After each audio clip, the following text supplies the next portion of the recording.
उसी तरह करते हुए आदरणीय धर्मदास साहिब जी को मिले। अच्छी आत्माओं में से किन किन अच्छी आत्माओं को मिले? आदरणीय धर्मदास साहिब जी को मिले, आदरणीय मलुकदास साहिब जी को मिले, आदरणीय दादूदास साहिब जी को मिले, आदरणीय नानक साहिब जी को मिले, आदरणीय गरीबदास साहिब जी गांव छुडानी जिला झज्जर हरियाणा वाले को मिले, आदरणीय घीसा साहिब जी गांव खेखड़ा जिला मेरठ उत्तर प्रदेश वाले को मिले। तो वो परमात्मा के गुणों में लिखा है कि वो ऐसा करते हैं, वेद भी गवाही दे रहे हैं। उसी आधार से परमात्मा धर्मदास साहिब जी को मिले थे, जो बांधवगढ़ के रहने वाले थे, मथुरा में गए हुए थे भगवान की खोज में। वहां परमात्मा ने कहा था इन तीर्थों पर भगवान नहीं है, भगवान आपके सदग्रंथों में लिखी हुई विधि से प्राप्त होगा। और धर्मदास जी आप यहाँ कह रहे हो कि भगवान यहाँ घूमा करते थे श्री कृष्ण जी, फिर अब तो नहीं है वो, या तो घूमा करते थे उस समय आते तुम, अब वो है ही नहीं, अब क्या ढूंढने आते हो? आपके सदग्रंथों में लिखे हैं, उन सदग्रंथों से ढूंढो। क्या बताया भगवान ने? धर्मदास ये जग बोरा ना, कोई न जाने पद निर्वाण, यही कारण मैं कथा पसारा, जग से कहिए वो राम नियारा। परमेश्वर कबीर देव जी ने ये सृष्टि रचना धर्मदास जी को सुनाई थी, आदरणीय धर्मदास साहिब जी को। परम पूज्य परमेश्वर कबीर जी ने जो कथा दास ने आपको सुनाई, यही कथा आदरणीय धर्मदास साहिब जी को सुना रखी थी, उसमें से दास ने आपको सुनाया। अब ये उनकी सच्चिदानंद घन ब्रह्म की वाणी में लिपिबद्ध है, कबीर सागर में लिखा है, उससे पढ़कर सुना रहा हूं आपको। वो कबीर वाणी कहलाती है, सच्चिदानंद घन ब्रह्म की वाणी कहलाती है, जिसके विषय में गीता जी अध्याय नंबर 4 के श्लोक नंबर 32 में कहा है कि वो सच्चिदानंद घन ब्रह्म की मुखारविंद से उतरित उस अमर वाणी में, कबीर वाणी में लिखा है। धर्मदास ये जग बोराना, कोई न जान पद निर्वाणा, यही कारण मैं कथा पसारा, जग से कहिए वो राम निहारा। यही ज्ञान जग जीव सुनावो, सब जीवों का भरम नसावो। अब मैं तुमसे कहूँ चिताई, त्रिदेवन की उत्पत्ति भाई। इन तीनों देवताओं की उत्पत्ति मैं तुम्हें बताता हूँ, परमेश्वर कहते हैं कबीर जी। परम पूज्य कबीर परमेश्वर जी क्या बता रहे हैं कि अब मैं तुझे तुम्हारे तीनों देवताओं की उत्पत्ति बताता हूँ। पुण्यात्माओं, 600 वर्ष पहले परमात्मा ने यह ज्ञान अपनी सच्चिदानंद घन ब्रह्म की वाणी में लिखा, बोला, वो लिखा गया। और यही अब आपको रूबरू कराएंगे पुराणों में और वेदों में, गीता जी में। आप दांतों तले उंगली दबाओगे कि सचमुच है भगवान ने हमारे को कैसा मूर्ख बना रखा था नकली आचार्यों ने, गुरुओं ने।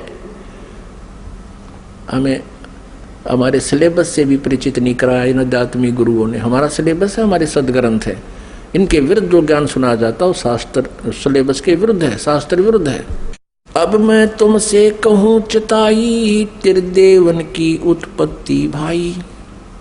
कुछ संक्षेप कहूँ गौराई, सब संशय तुमरे मिट जाई। कहते थोड़े से समय में संक्षेप में बताऊंगा, उससे में सारे संशय दूर हो जाएंगे। ज्ञानी सुने सो हृदय लगाई, मूर्ख सुने तो गम ना पाई। इस ज्ञान को जो बुद्धिमान व्यक्ति सुनेंगे, इस कथा को, तो हृदय से लगाएंगे कि सचमुच सही है। और प्रमाण देखेंगे अपने सदग्रंथों में, पुराणों में और वेदों और गीता जी में। बुद्धिमान तो हृदय से लगाएगा कि सचमुच यही बात है, हमें पता नहीं लगा। और मूर्ख सुने तो गम नहीं पाई, माने वो नहीं समझ सकेगा, वो तो अनाड़ी आदमी है। प्रमाण देखकर भी नहीं मानना, तो अनाड़ी व्यक्ति है। ज्ञानी सुने सो हृदय लगाई, मूर्ख सुने तो गम ना पाई। अब मैं तो बताने जा रहा हूं उसके बारे में, समझदार तो समझेंगे क्या। माँ अष्टंगी पिता निरंजन, ये जम दारुण वंशन अंजन। ब्रह्मा श्री विष्णु श्री शिव जी के माता तो अष्टंगी या दुर्गा है, और पिता ये ज्योत निरंजन क्षर पुरुष क्षर ब्रह्म ये काल है। माँ अष्टंगी पिता निरंजन, ये जम दारुण वंशन अंजन। पहले कीन निरंजन राई, पीछे से माया उपजाई। पहले तो कहते हैं ज्योत निरंजन क्षर ब्रह्म का अंडे से जन्म हुआ, हुई परमात्मा से ही। और पीछे से दुर्गा की उत्पत्ति की परमेश्वर ने ही, परम अक्षर ब्रह्म ने, सतपुरुष कबीर साहब ने। तो फिर क्या बताते हैं, पहले कीन निरंजन राई, पीछे से माया उपजाई। माया दुर्गा को कहते हैं, माया रूप देख अति शोभा, देव निरंजन तन मन लोभा। दुर्गा के सुंदर रूप को देखकर इसके अंदर विषय वासना प्रभावित होगी, प्रबल होगी। काम देव धर्मराय सताए, देवी को तुरंत धर खाए। क्या बताते हैं कि इस काल के अंदर उत्तेजना उत्पन्न होगी और दुर्गा इसके मुंह में चली गई। इसने बुरी तरह अभद्र तरीके से आलिंगनबद्ध करने के लिए हाथ फैला रखे थे और किस करने के लिए मुंह पाड़ रखा था पागल की तरह। दुर्गा इसके मुंह से चली गई अंदर पेट में। पेट से देवी करी पुकारा, हे साहब मेरा करो उभारा। टेर सुनी तब हम ता आए, अष्टंगी का बंध छुड़वाए। परमात्मा कहते धर्मदास जी, फिर मैं वहां गया दुर्गा के पास, जो पेट में थी उसके बाहर निकाला मैंने इसको। सतलोक में कीन्या दुराचारी, काल निरंजन दीन नकारी। माया समेत दिया भगाई, 16 शंख कोस दूरी पर आई। अष्टंगी और ये काल अब दोई, मंद कर्म से गए बिगोई। धर्मराय को हिकमत कीन्या, नख रेखा से भग कर लीना। इस काल को धर्मराय भी कहते हैं। इसने कसम खाई थी, प्रतिज्ञा की थी भगवान के सामने। परमात्मा ने कहा था तू इन आत्माओं ने दुखी करेगा। ये बोला नहीं जी, जो जिसे कर्म करेगा उसे फल दूंगा। मैं कति धर्म का राज करूंगा, इसलिए धर्मराज कहलाया। लेकिन यहाँ कहलाता धर्मराज है, करता सारा न्याय है। धर्मराज मीन न्यायाधीश। अब ये काल वैसे तो न्यायाधीश कहलाता है और करता सारे न्याय। तो परमात्मा कहते निरंजन धन तेरा दरबार, जहाँ तनिक नहीं न्याय विचार। अब क्या बताते हैं, धर्मराय को हिकमत की ना, नख रेखा से भग कर लीना। कहते दुर्गा के प्रजनन इंद्री इसने अपनी सिद्धि शक्ति से बना ली। ज्योत निरंजन किन्ने भोग बिलासा, माया को रही तब आशा। दुर्गा प्रेग्नेंट होगी। 3 पुत्र अष्टंगी जाए, ब्रह्मा विष्णु शिव नाम धराए। ओए होए, ये परमात्मा परमेश्वर ने स्वयं आकर के ये सारा अपने द्वारा रची हुई सृष्टि का सारा ज्ञान बताया, विधान दिया 600 वर्ष पहले। और यही आज हमारे पुराणों में आपके रूबरू कराएंगे, देखना आप हैरान रह जाओगे। 3 पुत्र अष्टंगी जाए, ब्रह्मा विष्णु शिव नाम धराए। 3 पुत्रों का जन्म होया दुर्गा से। इनका ब्रह्मा विष्णु और शिव नाम धरे गए। 3 देव विस्तार चलावे, इनमें यो जग धोखा खावे। ये तीनों देवता इस काल के एक ब्रह्मांड का संचालन कर रहे हैं और इन्हीं को सर्वेश्वर मान कर ये जग धोखा खा रहा है। 3 लोक अपने सुत दीन्या, सुन निरंजन बासालीन्या।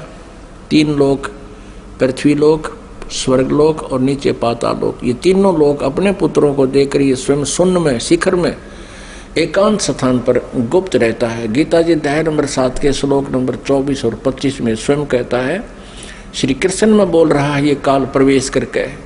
कहता है ये मूर्ख समुदाय मुझे उस अव्यक्त को व्यक्तिम आपनम मन्यते, मुझे मनुष्य शरीर में आया हुआ मानते हैं, कृष्ण मान रहे हैं, मैं आई एम नॉट कृष्ण।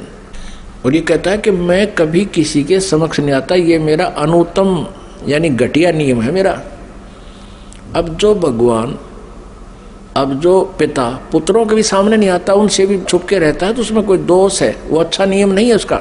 इसलिए यह अनुत्तम घटिया अटल नियम लिखा, ये मेरा अटल नियम है, अविनाशी नियम है। और फिर कहता है कि मैं अपनी योग माया से छुपा रहता हूँ। इसे सीधे कहीं पर आकार में है, अव्यक्त है। अव्यक्त का अर्थ निराकार नहीं होता। जैसे बादल छा जाते हैं सूर्य के सामने तो वो हमें दिखाई नहीं देता, उसका कुछ रोशनी अवश्य थोड़ी बहुत महसूस सी होती है फिर भी, लेकिन वो हमें दिखाई नहीं देता। वो बादलों से पार अव्यक्त है, वहाँ पर साकार है। जब दिखाई देते ही वो बादल हटते ही वो साकार है। लेकिन उसको निराकार नहीं कह सकते कि भगवान दिखाई दे जब तो साकार हो जाता, ना दिखाई तो निराकार है, या कोई डेफिनेशन हुई भगवान की।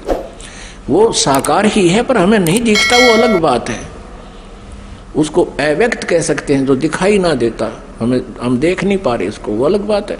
लेकिन परमात्मा साकार है। निराकार और साकार की परिभाषा अलग अलग होती है। निराकार जो कभी कभी ना दिखाई दे, जिसका कोई आकार नहीं है, और साकार जो सह शरीर है, उसका कोई आकार है, उसको साकार कहते। जिन अज्ञानियों को ज्ञान नहीं, उन्होंने परमात्मा की परिभाषा बदल डाली अपने ज्ञान सोच के आधार पर।